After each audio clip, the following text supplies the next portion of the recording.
Vamos, queridas irmãs, então esse vídeo aqui agora de número 120, capítulo 22. Esse é o último vídeo de hoje. Título: O bônus horas. Vamos falar um pouquinho desse bônus horas nesse capítulo aqui, né? Se você às vezes não está sentindo assim, que é um direito teu, que esse livro não está lá muito interessante, tenha paciência, porque é tão gostoso, né? Ficar sabendo dessas histórias. Pegue o livro depois, estude. Eu sei que muitos já estudaram, repita novamente. Sabe por quê? Porque nós estudamos um capítulo hoje. Se amanhã você pega o livro para estudar o mesmo capítulo, você já compreende de uma forma totalmente diferente. O livro, ele se modifica todos os dias, tanto quanto o nosso corpo celular, as nossas células do nosso corpo. Um médico amigo meu, fiquei super assustado, porque eu pensava de uma outra forma, mas um médico amigo meu tem 60 anos só de medicina. Estudou em aquela... uma faculdade, não vou conseguir me lembrar agora. Não é Harvard, não. Harvard, não. É uma outra. Mas me esqueci, perdoa. Então ele me disse que a cada 7 anos o nosso corpo se modifica 100%. Aí eu disse para ele: fisicamente não é, doutor? Ele falou: sim, porque você crê na alma, né, Luiz Antônio? Fez sim. Eu te respeito, Luiz Antônio. Eu não creio, mas eu te respeito. Mas um dia, doutor, o senhor vai deparar com esse fato da imortalidade da alma. Mas o senhor quer um conselho? Eu falei: pode dar, Luiz, pode dar, aceito. Continue conforme o senhor é. Continue não acreditando na alma. Continue não acreditando na imortalidade da alma. Porque o senhor, durante essas décadas todas atuando na medicina, tendo feito o que já fez e o que está fazendo, e tem a coragem de dizer que não acredita na imortalidade da alma, o senhor tem sido exemplo milhões de vezes que muitos espíritas, que se dizem espíritas, que eu conheço. Então, não é o espiritismo, não é o catolicismo, doutor, não é o crente, o evangélico, não é a religião que salva a pessoa. É o amor incondicional pelo próximo, é o caráter, é o intelecto, é a mudança de hábito, é ser hoje melhor que ontem, amanhã melhor que hoje. Eu falei: pois eu já concordo com você nesse sentido, Luiz Antônio, porque eu vivo desse jeito. Eu falei: pois eu estou dizendo para o senhor, porque eu sei da vida do senhor nesse sentido. O doutor Roberto já me falou isso. Ele falou: quem? Eu falei: não, é um amigo meu.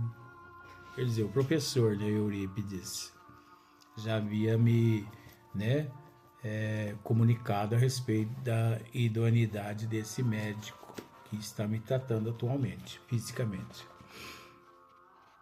Então, aqui é uma sequência do capítulo anterior, porque vejamos, André que está dizendo aqui, ó: notando que a senhora Laura entristecera subitamente ao recordar o marido, porque ela ficou triste, coitadinha, né? Porque pensou no seu amado, no seu esposo, que havia reencarnado já, fazia naquele momento 3 anos, conforme aqui a história conta. Então ela se entristecera por alguns instantes e André captou isso. Por isso, ele continuou dizendo: modifiquei o rumo da palestra interrogando, né? Que me diz do bônus horas, dona Laura?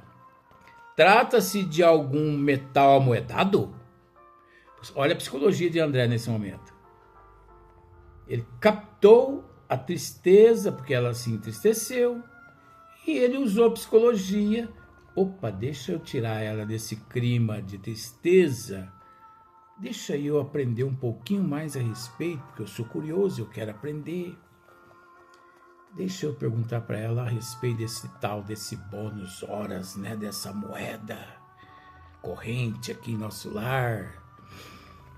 E minha interlocutora perdeu o aspecto sistemático, ou melhor, cismático, a que se recolhera e replicou atenciosa.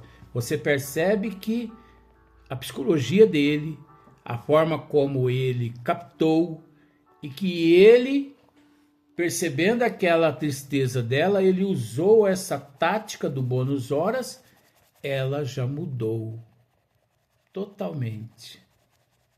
Ela voltou àquele equilíbrio novamente. Porque nos entristece realmente, é natural, gente. Ela não era, vou usar passado, ela não era naquele instante um espírito puro. Nós não somos espírito puro, então quando eu penso no meu pai de vez em quando, por mais que eu o vejo, né, por mais que eu converse com ele de vez em quando, mas eu sinto saudade dele. Eu creio que você sente saudade do teu pai também. Eu creio que você sente saudade da tua mãe, do teu marido, do teu ex-marido, né, que desencarnou, do teu pai, dos teus avós. Eu creio que você sente. Quem não tem na família alguém que já partiu? Mas eu tenho um conselho para te dar. No próximo domingo, eu não vou me lembrar a data aqui agora, tá? No próximo domingo, celebra-se aqui na Terra Dia dos Pais. Não fique triste. Sabe por quê? Teu pai vive. Teu pai não morreu. Ele apenas mudou de plano. Você também vai mudar um dia. Você um dia vai reencontrá-lo. E pense, nesse dia dos pais, não pense só no pai. Pense na mãe. Porque tanto o pai quanto a mãe são missionários. Sabe por quê? Pode ser que eu leve um tempinho para dizer isso, mas é uma mensagem que eu quero dizer para você. Porque quantos milhões de pais, né, seres masculinos, desencarna e deixa para trás a mãe, a parte feminina, com responsabilidade imensa com a prole. É lógico que tem o Dia das Mães também, mas nada melhor, nada mais justo que no Dia dos Pais celebrar também o Dia das Mães, naquele momento. Porque quantas mães ali sepultadas que lutaram, deram suas vidas pelos teus filhos. É óbvio que o dia é especial dos pais, mas não existe nada de negócio especial, não. Especial é todo dia. E outra, quando você se lembrar dos teus pais, procure lembrar-se dos momentos bons. Agradeça a Deus por eles ter se unido um dia e ter te colocado no corpo físico. Você sabe por quê? Porque a nossa dívida para com os nossos pais, por eles ter nos concedido essa oportunidade de estar aqui no corpo físico para resgatar as nossas dívidas de existências passadas, são tão grandes que durante a eternidade nós não vamos ter condições de pagá-los. Por mais que trabalhemos, essa dívida tão cedo no universo nós não vamos conseguir pagar. Porque eles se uniram para nos dar uma oportunidade de nos redimir. Quantos milhões de pais se unem aqui na Terra para retirar das regiões umbralinas espíritos que lá sofriam mais de 200, 300, 400, 500 anos em abismos infernais profundos. Então, gente, é melhor estar aqui no corpo físico enfrentando tudo quanto é espécie de intempéries e de contratempos do que estar lá naquelas regiões umbralinas. E os nossos pais nos trouxeram para cá. Então, se você ficar triste no dia dos pais que já faleceram, fique triste, é um direito teu. Chore, que é um direito teu. Mas que essa tristeza seja de alegria, que as tuas lágrimas sejam de saudade daquele corpo que você há tantos anos não vê mais. Não chore de raiva, com ódio, com mágoa, porque isso atrapalha a evolução de quem está de lado e também de quem está do lado de cá, né? Então, minha interlocutora perdeu o aspecto cismativo a que se recolhera e replicou atenciosa. Não é propriamente moeda, mas ficha de serviço individual, funcionando como valor aquisitivo. André, meu filho. Isso eu estou inventando, André, meu filho. Aquisitivo? Interroguei. Perguntei abruptamente. Explico-me, respondeu a bondosa senhora. Em nosso lar, a produção de vestuários e alimentação. Vestuário e alimentação. Existe fábricas têxtil em nosso lar. Existe fábricas de produção, de constituição, de elaboração de milhões de espécies de substâncias ricas em diversos tipos de proteínas energéticas, tanto extraída do cosmo, do Sol, da energia cósmica universal, do fluido cósmico universal, quanto também das plantas, dos legumes, dos lagos, do rio azul, né? Que é o rio que banha nosso lar, dos legumes, das frutas e de tudo mais, do oxigênio, do ar. Então, isso tudo que eu acabei de dizer produz energias que sustentam o nosso organismo. Só que é preciso ter um grau de evolução para entender essa situação. A produção de vestuários e alimentação.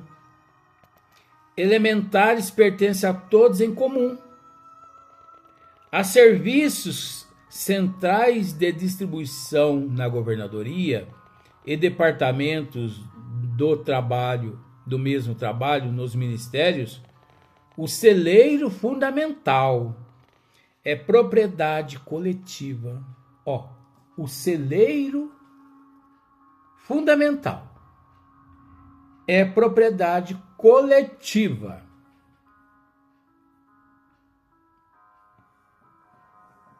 Quer dizer, é responsabilidade de um coletivo. Por exemplo, vamos fazer uma certa comparação para ficar simples para você. Aqui na Terra nós sabemos que existem as multinacionais. Em todas as áreas multinacionais. Mas vamos pegar a automobilística. Aquelas que constroem automóveis. Então ali existe milhares de designer, modelos de automóveis. E que os computadores montam praticamente a carcaça e entrega na mesa de montagem aquelas carcaças para que os operários braçal possam terminar o serviço que os computadores, os robôs, braços, né?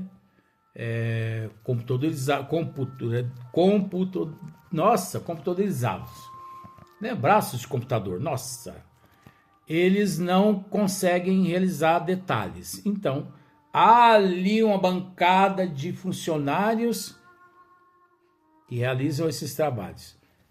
Isso é coletivo, porque eles ali fabricam por dia milhares de carros de diversas marcas, modelos, para um coletivo que eles não sabem quem irão comprar aqueles automóveis.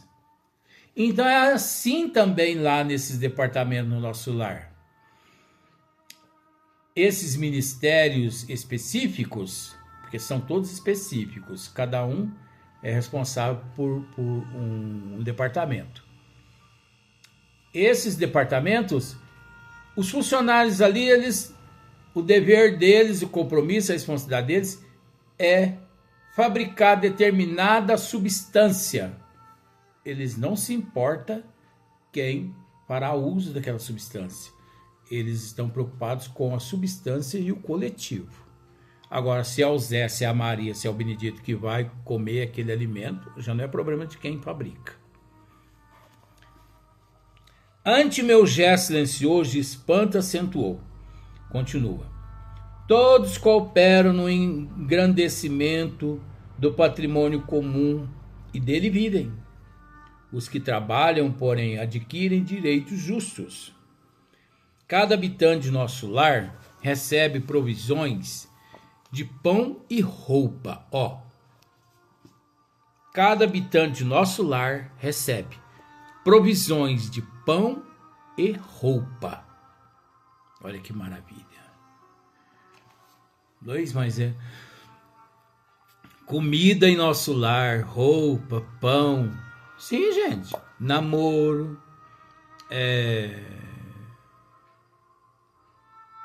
passeios, tour, viagens para outras colônias, estudos em outras colônias, cursos e mais cursos em outras colônias, viagens nas naves, não só nos aeróbus, mas em outras naves.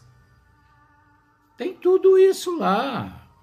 Tem hospitais, tem maternidade, né?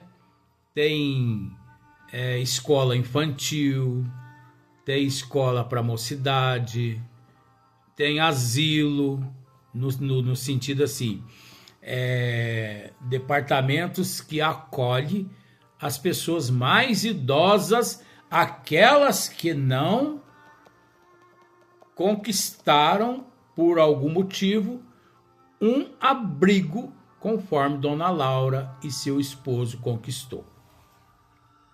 No que se refere ao estritamente necessário, mas os que se esforçam na obtenção do bônus hora conseguem certas prerrogativas na comunidade social. O espírito que ainda não trabalha poderá ser abrigado aqui Ó, o espírito que ainda não trabalha poderá ser abrigado aqui. É o caso de André, que ainda não trabalhava, mas ele estava sendo abrigado, amparado ali na casa de Dona Laura. Por quê? Vamos ver. No entanto, os que cooperam podem ter casa própria. O ocioso vestirá, sem dúvida, mas o operário dedicado vestirá o que melhor lhe pareça. Compreendeu? Os que inativos podem permanecer nos campos de repouso ou nos parques de tratamento, favorecidos pela intercessão de amigos. Você viu só? Intercessão. Então, se lá me encontro, se lá trabalho, se lá eu possuo 50, 100 mil bônus horas, eu posso interceder pelos meus amigos recém-chegados lá em nosso lar. Eu posso interceder-se por eles. Eu posso abrigá-los em minha residência se eu quiser. Eu tenho bagagem espiritual. Eu tenho bônus horas que eu posso, interceder por eles, pelos meus amigos, pelos meus parentes. Aqui na Terra nós já nos intercedemos por algumas pessoas. Agora imagine depois que retornar a pátria espiritual. Eu não vou aguentar essas pessoas, não. É brincadeira. Entretanto, as almas operosas conquistam bônus horas e podem gozar a campanha de irmãos queridos nos lugares consagrados ao entretenimento ou o coração de orientadores sábios. Veja bem, quem trabalha demais, quem conquista com o suor próprio dele os bônus horas, ele pode, de vez em quando, usufruir-se daqueles bônus horas que lhe dá direito de ir a outras dimensões, para assistir uma peça teatral, uma orquestra musical, visitar e rever alguns amigos em outras dimensões, ou vir até a Terra para rever os familiares, graças aos bônus horas e a evolução dele também. Esse bônus horas lhe dá crédito. Porque a partir do momento que eu conquisto 50, 100 mil bônus horas, é porque eu possuo conhecimento, compreensão, já me encontro resignado, dedicado, comprometido com a verdade, com o bem, com o amor ao próximo. Então, eu posso interceder, eu posso viajar, eu posso estudar em outras dimensões, eu posso frequentar alguns cursos em outras dimensões, eu posso interceder por amigos e parentes que estão nas regiões umbralinas. Nesse sentido, como se diz o ditado, tudo posso. Porque eu possuo, eu tenho bagagem. Essa bagagem me leva a buscar os ministros que são responsáveis por todos os departamentos e implorar por eles, implorar eles por aqueles meus. E eles, sabendo que eu possuo bagagem, eles assistem aqueles meus, tutelados. Nas diversas colônias do Ministério em geral, precisamos conhecer o preço de cada nota de melhoria e elevação. Cada um de nós, os que trabalhamos, deve dar no mínimo 8 horas de serviço útil nas 24 de que o dia se constitui. Lá o dia se constitui de 24 horas.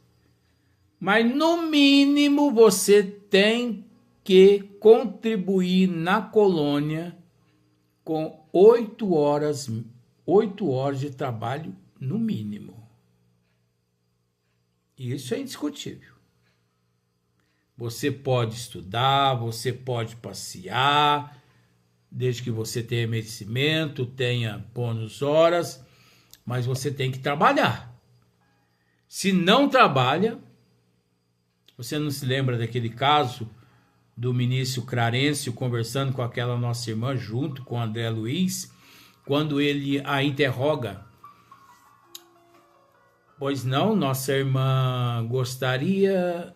Ah, sim, ministro, eu gostaria de assistir meus filhos lá na terra. Coitadinhos, eles estão desamparados, ministro, perdidos sem a mim. Eles sofrem, ministro. Pois não, minha irmã. E quantos bônus horas, quanto tempo faz que você está aqui na colônia? 6 longos anos, ministros. Ministro. Ah, 6 longos anos? Ah. E quantos bônus horas a nossa irmã já ofereceu à colônia? Quantos bônus horas? 300. Só? 300? Mas eu te coloquei no departamento tal. Ah, mas lá eu não suportei aqueles ingratos, ministro. Mas depois eu te coloquei naquele outro departamento. Ah, aqueles lá, eles são muito brutos, xingam, falam palavrões. Quer dizer, permaneceu durante 6 anos na colônia, 300 bônus horas só, que ela podia ter conquistado uns 30, 40 mil bônus horas em 6 anos. Só 300 bônus horas. Aí o ministro mais ou menos responde a ela da seguinte forma: mas se você não ajudou nem a si própria, como que você vai querer ajudar lá na terra quem em condições muito mais graves que você se encontra? Mais ou menos assim, né? Você se lembra. Então, é o mesmo caso aqui de Dona Laura, não é? Nós já estamos terminando. Nas 24 horas de que o dia se constitui, né? 8 horas de serviço útil nas 24 horas de que o dia se constitui. No mínimo 8 horas de trabalho.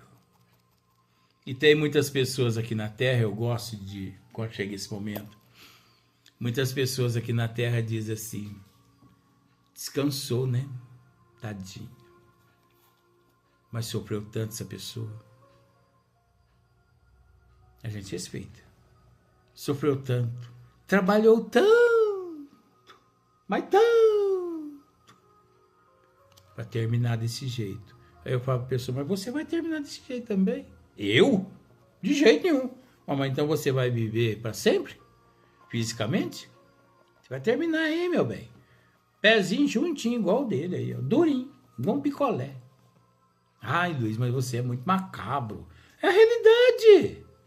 Tem pessoas que escrevem umas plaquinhas e põem assim no Facebook e mostra o cemitério. Aqui termina toda a sua arrogância, orgulho e ignorância. Mentira. Equivocados esses. Ali é que começa todo o transtorno daquela pessoa, porque não existe a morte. Você abre os olhos, você vai se ver em 2 lugares ao abrir os olhos. Ou nas trevas profundas, nas regiões umbralinas, ou amparado pelos parentes nas colônias espirituais.